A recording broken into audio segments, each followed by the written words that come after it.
Arrest करते हैं आप बच्चों को अरेस्ट करें आप आराम से करिए।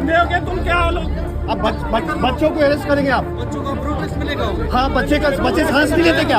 आपको पता है प्रोटेस्ट किसके लिए हो रहा है? सांस के लिए हो रहा है ना। Delhi's air is toxic again, but this time citizens refuse to stay indoors. At India Gate, families, not activists, not opposition workers, but parents, school kids, senior citizens came out, handmade posters saying breathing is killing me.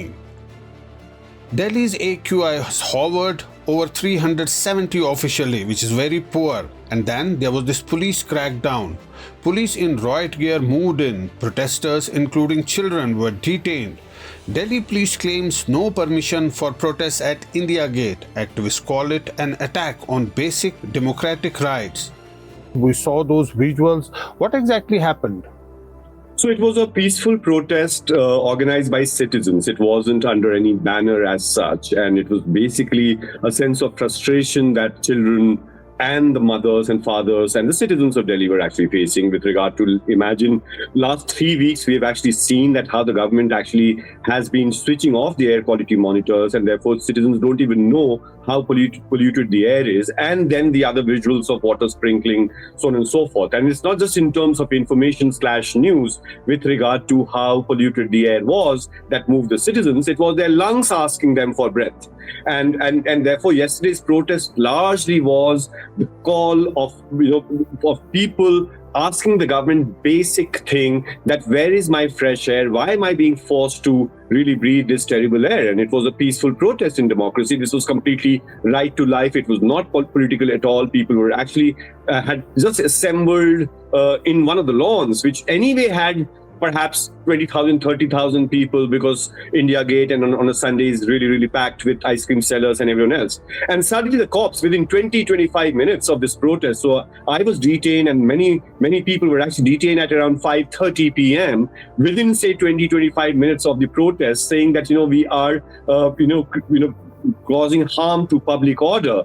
Like, pollution is not causing any harm to public order or public life, but 100 children and women and men protesting and asking for clean air was such a threat and to national security and law and order. And suddenly you see how it was very, very brutal. I would say that one is to, of course, for the government or the state or the police to display its unhappiness, that the fact that you don't have the permission, so on and so forth. But for that to really violently throw people and children into buses, and not just stop there. After that, for almost 3.5 hours, people, there were children, there was me, there were students, there were all kinds of people were actually ferried around the city, and almost at Delhi border in Bhavana, we were taken there at around 9:30.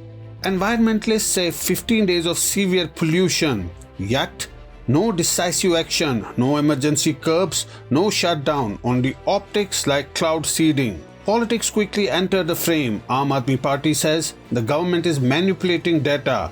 BJP says Aam Aadmi Party poisoned Delhi for 10 years. What else are you asking the government to do? Okay, so basically what yesterday's protests or otherwise people like us who've been demanding clean air, there needs to be short-term, medium-term and long-term measures.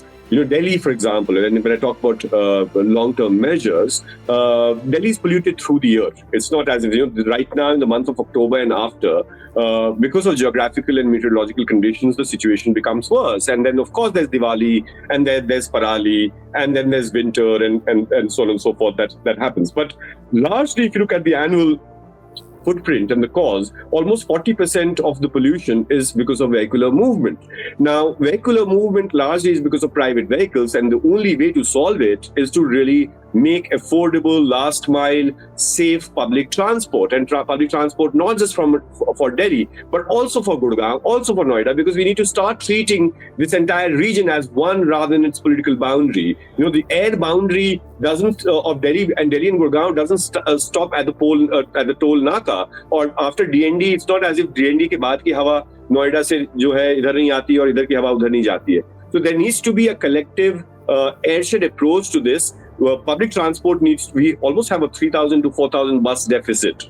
right now in Delhi alone. And then if I actually add the satellite towns of Ghaziabad, Noida, Faridabad, and Gurgaon, 4,000 buses more. So at least 8,000 to 10,000 buses is extremely important. Similarly, 30% of the pollution long term, the year annual average, comes from construction, demolition activities, and roadside dust. That needs to be stopped. Almost 10 or perhaps a little more pollution is because of the coal thermal power plants that do not follow the emission standards, which are in the 300-kilometer radius, almost a dozen of them. The biomass burning, the stubble burning that takes place, that the contribution, although only for 6 weeks in that sense. So that's the long-term thing. But now today, when my daughter, it is very, very painful to see my daughter not able to breathe. And how many doses of nebulizer does she need every day? As in, and the long-term impact of that. Her lung is anyway, I'm sure, compromised, because every child who's born in Delhi NCR has a compromised or a stunted lung growth. And then this. So therefore, should the schools be operating? Why aren't we initiating GRAP 3? Like, why are we still believing in the air quality monitors, which are not even working, and therefore GRAP 3, GRAP 4 emergency measures? Those are not action. That's not called governance. These are, GRAP shutdown, lockdown is not a solution. But right now, when there's no air, when will you actually initiate those construction activity ban, for example, or ban on certain vehicles, or shutting down of schools?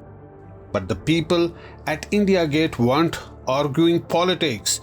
They were asking a basic question. If breathing becomes a privilege, what happens to democracy? Zafar Iqbal for Mojo Story.